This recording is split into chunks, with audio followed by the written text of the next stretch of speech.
very cooperative si Bryce, Mr. Hernandez, very relevant yung kanyang mga revelations niya. And to cut it short, talagang tell-all siya. Enzo Recto, kalaban ang katiwalian at kasinungalingan, kakampi sa katotohanan at kabutihan.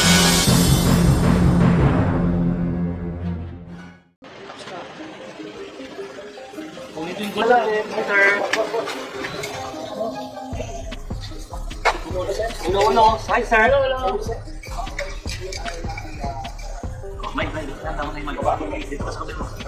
Hindi kayo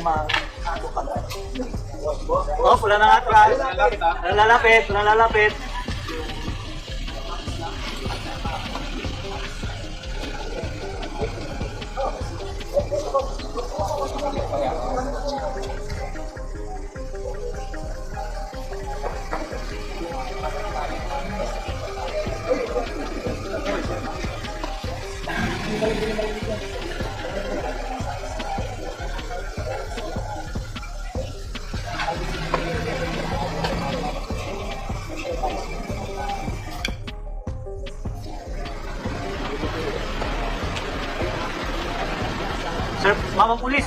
Sir, Mama Pulis!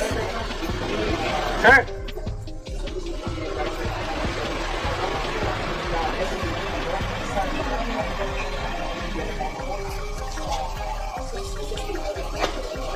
Yeah.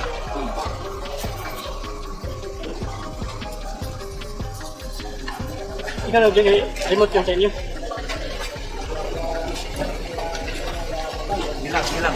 Sige lang.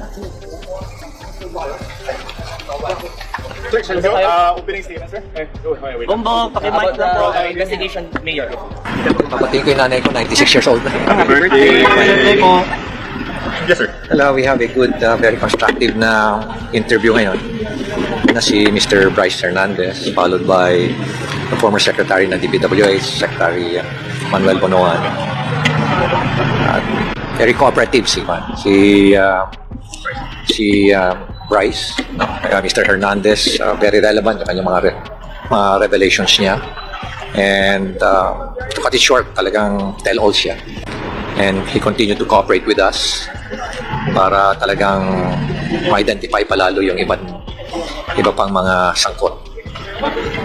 Mayor, may nabanggit ba siya na additional doon sa dalawang senators na nabanggit niya? Additional? Basta masasabi ko lang is marami pa siyang nabanggit na mga hindi nabanggit. Politicians? When you say tell all, sir, ano to? Marami siyang nasabi-sabi ng mga detalye pa na hindi niya nabanggit sa ibang forum. And medyo mas malaman ba, sir, ibig sabihin ng sinabi niya dito? Yes. Mas mga detalye, very relevant, very sensitive information. How would you describe yung information na binigyan niya in terms of your investigation? Magandang lead. Yeah, magandang lead ito para sa mga investigador. So additional mga politicians, Mayor? Bakit insisting ka lagi doon sa politician? No, but are there any additional names? Businessman, politicians? Basta may marami kaming mas magagandang lead pa na nabigay sa amin. Sir, other than this car, may mga talagang... Meron pa yung Ano pa po yun? turn over yung Ferrari na worth 58 million. Tapos Lamborghini na which is worth about between 30 to 40 million. May mga motorcycles pa siyang bibigay sa amin. Sir, may specific ba siyang sinabi bakit daw niya itinurn over sa inyo? He would like to cooperate. In-explain namin sa kanya kung ano yung mga pros and cons ng gagawin niya. In-explain namin mabuti kung ano yung mga choices niya. And then finally, he realized na better to cooperate with us sa ICI. Kaya talagang very free-flowing yung mga information na binitawan niya. Mayor, did he present more proof, more evidence to back his case? Or do we think he's telling Yeah, the truth? kaya nga kami kailangan ng investigation.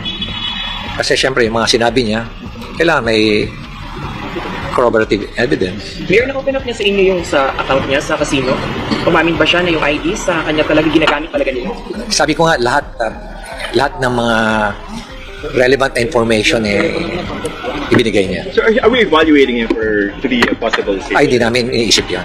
Why? Sa ngayon, hindi namin iniisip yan. Sir, makikipag-coordinate kayo sa customs with regards to sa mga luxury cars? Right. Titingnan natin kung ano pa yung mga information na makuha namin. There's a need for us to cooperate and coordinate with customs. siguro we have to do it.